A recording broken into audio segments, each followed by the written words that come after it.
байшинтын хавцлын буг болсон эхнэр нөхөр хоёр амьддаа ус сансан хүмүүсээ хорлсоор байна. Булган аймгийн Могод сумын нутагт байшинтын хавцал хэмээх газар байдаг бөгөөд энд ямар нэгэн байшин байхгүй хэдий ч яагаад ч юм бэ ингэж нэрлэжээ. Харин ил газарт хүн нутаглан амьдрах нь бүхэл айлын малч бэлчээлээ үзэгдэх нь тун ховор. Нутгийн хүмүүс ч гэсэн энэ газараас ихэд цэрвэн цээрэлдэг юмсанч.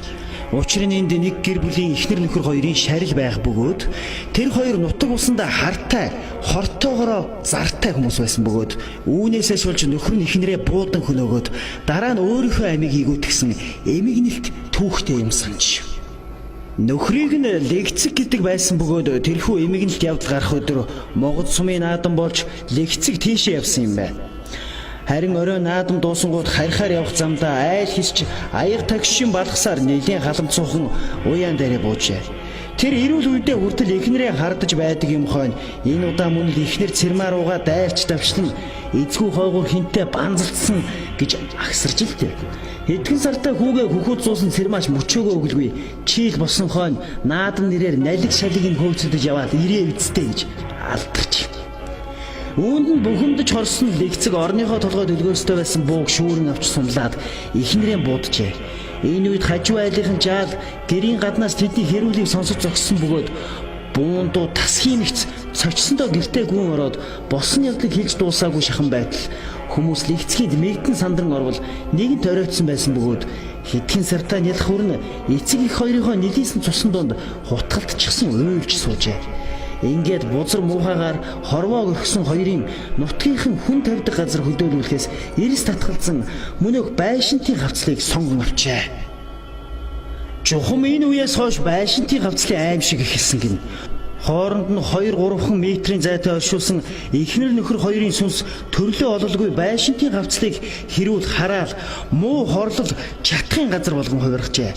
Цэрмаа цөөнгдөө хоолойтой хүн байсан ба цөөнг хоолойтой бүсгүй хүн аргилдуутай эр хүн хоёр бүжшийн бүрхийгээс үүрийнгээ тусах хүртэл хэрэлдэх дуу чимээ сонсогдох болсноор барахгүй.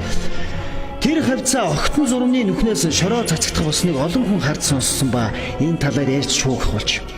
Хүнл болсон юм хойно талигач эхнэр нөхөр хоёрын ахын дүүсэн тэр хоёрыг бууг болж хүн амтан айлгах болсон тухай сонсоод юр итгэхгүй байж.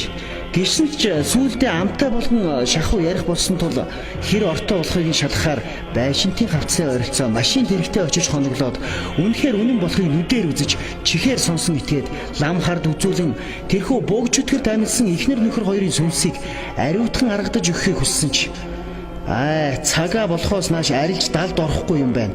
Наан нь дарах гэж оролдвол улам догширч өөрөө л бусдад гай барцад тарих учир хэрэггүй гэсэн хариу сонсч. Ламын үгэнд итгэсэн ах дүүс нь тэднийг даруулах гэж элдвэр оролдуулаагүй ч удалгүй хэрэг бишдэж байшинтын хавцлын хаваар санаандгүй явж өнгөрсөн залуухан хүмүүс учир битүүлгээр амиа алдах болжээ. Хамгийн хачирхалтай гэр бүл болоод төдийл удаагүй 2-3 сайхан хос тэрхүү амиа алдагсдын дотор байсан байна. Легцэг цэрмаа хоёрыг таньж мэддэг.